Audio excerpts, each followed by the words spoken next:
E hoje nós temos essa oportunidade de conhecer e de conviver com pessoas queridas que fizeram parte da nossa família através da fotografia.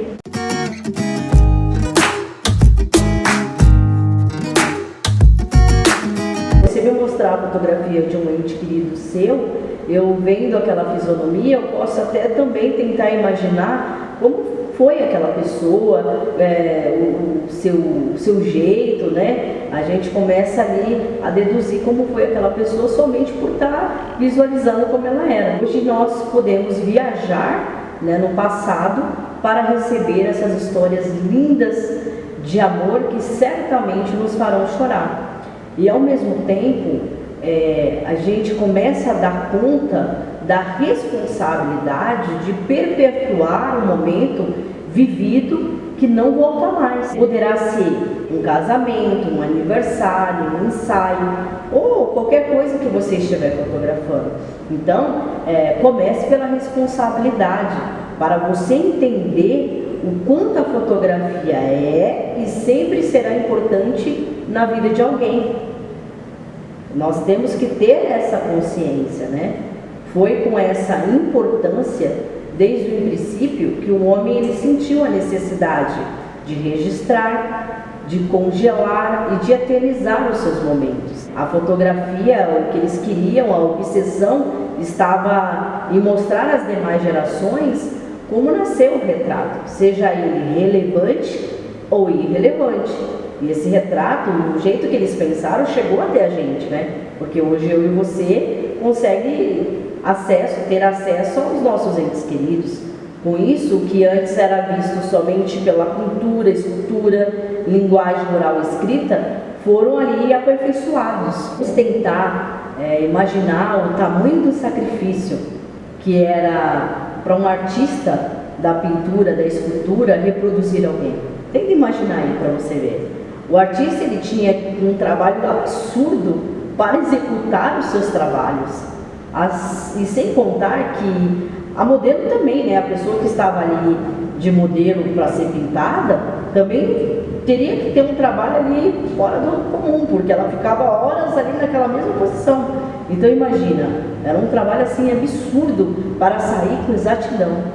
E não acabou por aí. Ele tinha um trabalho, além de desenhar, depois redimensionar para a gente poder pegar nas mãos um trabalho menor, o que hoje a gente chama talvez aí de impressão, né? Você vai ali, tira a foto e escolhe o tamanho que você quer. Então eles faziam isso ali no manual.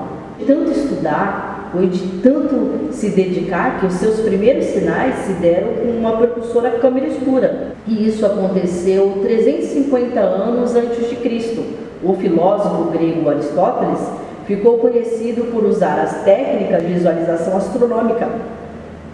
Ele usava uma caixa ou uma sala fechada com um pequeno furo por onde a luz poderia entrar até chegar à superfície. O resultado, gente, não era uma fotografia, o resultado era uma imagem projetada, né? Ainda projetada, sem nitidez, quase que um borrão.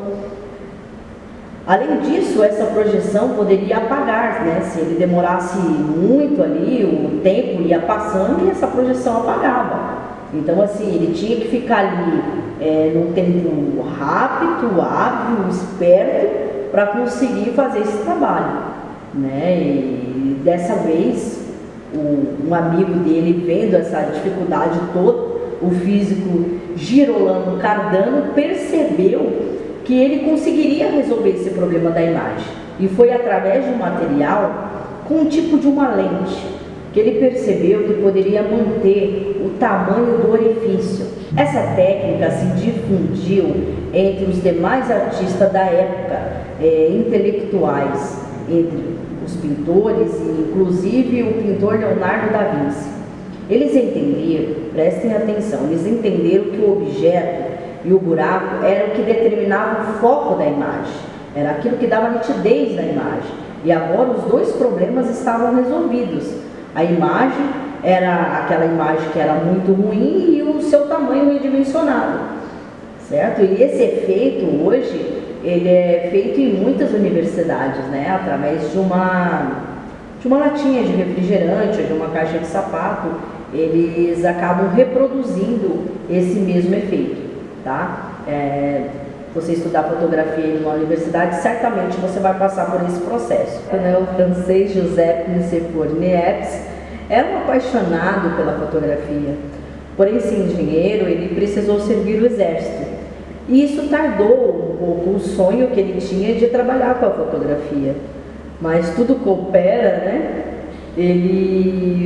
Passar do tempo, ele acabou já com 40 anos, ele recebeu uma herança de família e assim ele conseguiu tempo para poder se dedicar aos trabalhos de fotografia, que era aquilo que ele amava, era aquilo que ele gostava. Como ele não tinha muito talento para desenhar os moldes, ele usava uma câmera escura para obter uma imagem permanente do material litográfico. Deixa eu tentar resumir.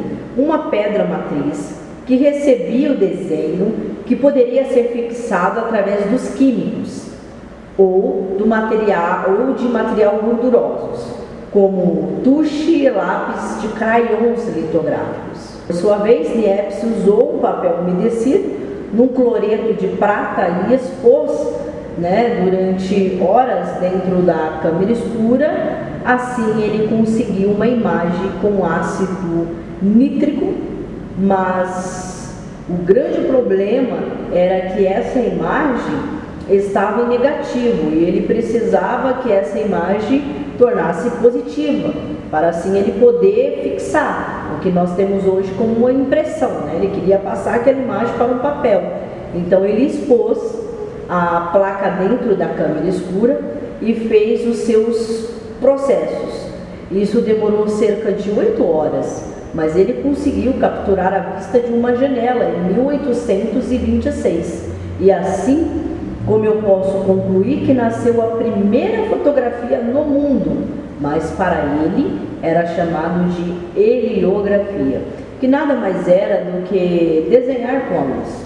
Ele ficou tão empolgado com aquilo que ele conseguiu, que ele resolveu trocar correspondência com o físico, inventor e pintor também francês, Louis Jacques Mandé Daguerre. Espero que tenha pronunciado certo. A empatia e as lutas pelos ideais resultou em uma sociedade, mas uma fatalidade rompe essa sociedade com a morte de Niepce em 1833. Daguerre não desistiu, deu continuidade aos estudos, aos esforços e assim ele conseguiu reduzir a exposição. Ele mergulhou uma chapa reveladora em uma solução aquecida com um sal de cozinha e conseguiu uma imagem durável. Essa imagem era positiva e ela tinha qualidade. Então, nesse momento, nasceu o fotorretrato. Os franceses ficaram enlouquecidos, ficaram alucinados com tal brinquedo que obrigou o governo francês a patenteá-lo em 1839 com o nome de daguerreotype. A fotografia ganhou seu registro documental e foi de suma importância na Guerra da Crimeia. Em diante, ela não parou mais. Durante esse processo, ela foi dividida por categorias, se assim eu posso dizer, para ficar até melhor para o entendimento de muitas pessoas, eles preferiram dividir essas categorias. A fotografia social, que era aquela que inclui política, economia, negócios, imagens de fatos que incluía tragédia. Fotografia de tragédia, que era aquelas de guerras, exposições, acidentes, afins. E fotografia cultural, aquela que chama a atenção para a notícia antes mesmo dela ser lida. Fotografia policial, imagens de combate, apreensão, repreensão policial, crimes. E nós temos também a fotografia esportiva, imagens de atletas, documentação de evento, enfim, gente, é uma série de editorias. até mesmo as factuais, que são aquelas que são fatos do dia, né? Então foram distribuídos e divididos assim para que fosse melhor compreendido. Até o próximo módulo.